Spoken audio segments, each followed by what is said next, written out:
असद ओवैसी की बिहार आमद तेजस्वी और महागठबंधन पर फीके वार।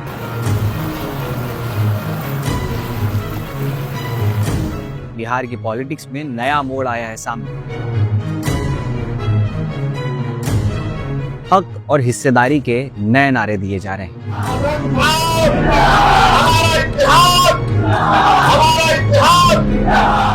क्या कहता है बिहार का चुनावी पर्चा, आज इसी पर होगी चर्चा। मैं जर्नलिस्ट फजल, आप देख रहे हैं मुस्लिम सियासत।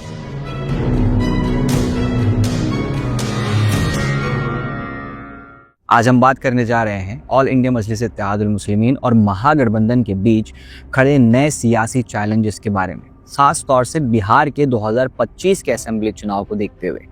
बिहार में मुस्लिम वोट का हिसाब अलग हो गया है, तो देखते हैं कि एमआईएम का कदम महागठबंधन के लिए कितना बड़ा टेस्ट बन चुका है।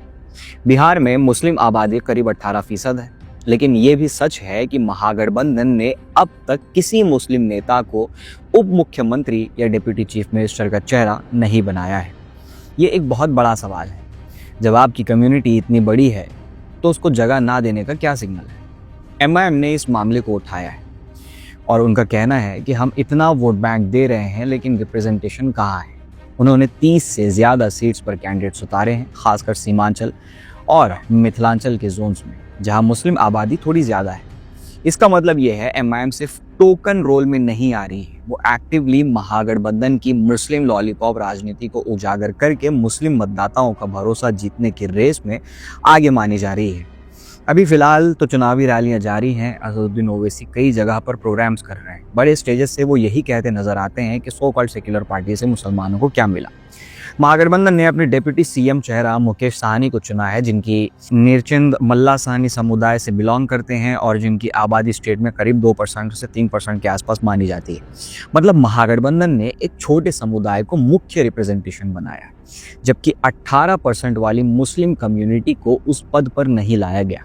इससे लोगों में ये परसेप्शन बन रहा है कि हम महज वोट बैंक बन रहे हैं। मगर महागठबंधन के लीडर तेजस्वी यादव ने इस चैलेंज को लेकर इतना परेशानी नहीं दिखाई है। उनका कहना है कि एमआईएम का प्रभाव जहाँ जहाँ है वो अधिकतर सीमांचल जैसे क्षेत्र में है, जहाँ मुस्लिम आबादी बहुत ज़्यादा है। वहाँ लोकल पॉलिटिक्स अलग चलती है। उनका मानना है कि महागठबंधन का पूरा स्ट्रक्चर मुस्लिम हिंदू समुदाय, कास्ट कोalition सब मिलकर बड़ी आउटडोर स्ट्रेंथ है, इसलिए एमआईएम को स्टेट लेवल पर इतना असर नहीं होगा जितना लोग कह रहे हैं। लेकिन ये बात भी मानने लायक है कि एमआईएम ने एक अलग नैरेटिव खोल दिया है। हम वोट बैंक नहीं, हिस्सा मांगते हैं। ये नैरेटिव महागठबंधन के लिए डर का सबब बन चुका है, क्योंकि जब एक अलग पार्टी मुस्लिम समुदाय के बीच हमारा वोट किसी और को जा रहा है का मैसेज फैला दे तो समुदाय का यूनाइटेड वोट टूट सकता है। पॉलिटिकल एनालिस्ट बताते हैं कि सीमांचल जैसे एरिया में मुस्लिम मेजॉरिटी होने के बावजूद भी महागठबंधन सब सीट्स जीत पाना मुश्किल है। वहाँ एमआईएम ने लोकल लेवल पर ग्राउंड जमा लिया है। इसका मतलब है महागठबंधन के लिए चैलेंज सिर्फ वोट बैंक बनाए रखना नहीं, बल्कि रिप्रेजेंटेशन और ट्रस्ट बनाना भी होगा, जो इतने कम समय में मुमकिन बिल्कुल नहीं। और यहाँ एक बहुत इंपॉर्टेंट सवाल आ जाता है कि एमआईएम सच में मुस्लिम कम्युनिटी को उनका हक दिलवाना चाहती है? इसका जवाब उसी वक्त मिल गया था जब महागठबंधन के लिए एमआईएम ने हाथ बढ़ाया और उसे ऐसे ही नज़रअंदाज कर दिया गया जैसे 18% की रिप्रेजेंटेशन को। दोस्तों, जब वोट बैंक ज़रूरी हो जाता है तो रिप्रेजेंटेशन भी उतना ही ज़रूरी हो जाता है। अगर एक कम्युनिटी को लगने लगे कि तुम वोट तो दे रहे हो लेकिन तुम्हारा हिस्सा तुम्हें नहीं मिल रहा, तो तब पॉलिटिकल फ्रस्ट्रेशन बढ़ जाता है।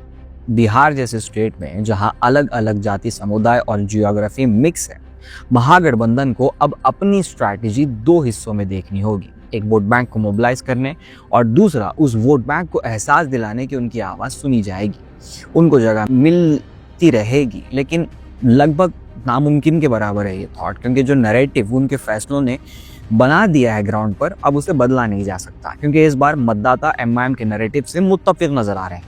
यही 2025 के चुनाव सिर्फ एक सीट फाइट नहीं है, ये बात है बिहार के सामुदायिक राजनीतिक और परसेप्शन की। मुसलमान अगर उनको सिर्फ वोट बैंक बनाया जाए और उसके बाद उनको मेजर ग्लोबल डिसीजन मेकिंग से अलग रखा जाए तो वहाँ से एलिनेशन बढ़ सकता है। अगर आप मुस्लिम कम्युनिटी से हैं या सियासत में रुचि रखते हैं तो सोचिए आपको चाहिए क्या? सिर्फ वोट देना या फिर वोट के साथ हक और हिस्सा भी और रिप्रेजेंटेशन? महागठबंधन के लिए वो मौका है दिखाने का कि वो कितने सीरियस हैं सबको साथ ले चलने में, और एमआईएम के लिए मौका है ये दिखाना कि वो क्लाइंट वोट बैंक पार्टी नहीं बल्कि एक रिप्रेजेंटेटिव फोर्स बन चुके हैं। आखिर में एक बात याद रहे, पॉलिटिक्स में पावर का हिसाब सिर्फ मैट काउंट से नहीं बल्कि सबकी हिस्सेदारी से होता है। और आपका डेमोक्रेटिक राज्य में किसी समुदाय को हिस्सेदारी नहीं मिलती तो वो वोट बैंक भी टूट जाता है और उसके साथ जुड़ा ट्रस्ट भी। बिहार के हमारे मतदाता, बिलखुसूस सीमांचल के हमारे मतदाता, अपनी राय कमेंट सेक्शन में जरूर रखिए। वीडियो को शेयर कीजिए ज़्यादा से ज़्यादा ताकि ये फॉर्मेशन और लोगों तक पहुंच सके। मुस्लिम सियासत को अब तक सब्सक्राइब नहीं किया है या फेसबुक पर फॉलो नहीं किया तो जल्दी से कर लीजिए ताकि ऐसी अपडेट्स आपके सामने और आती रहे। मैं जर्नलिस्ट फजर, आप देख रहे थे मुस्लिम सियासत।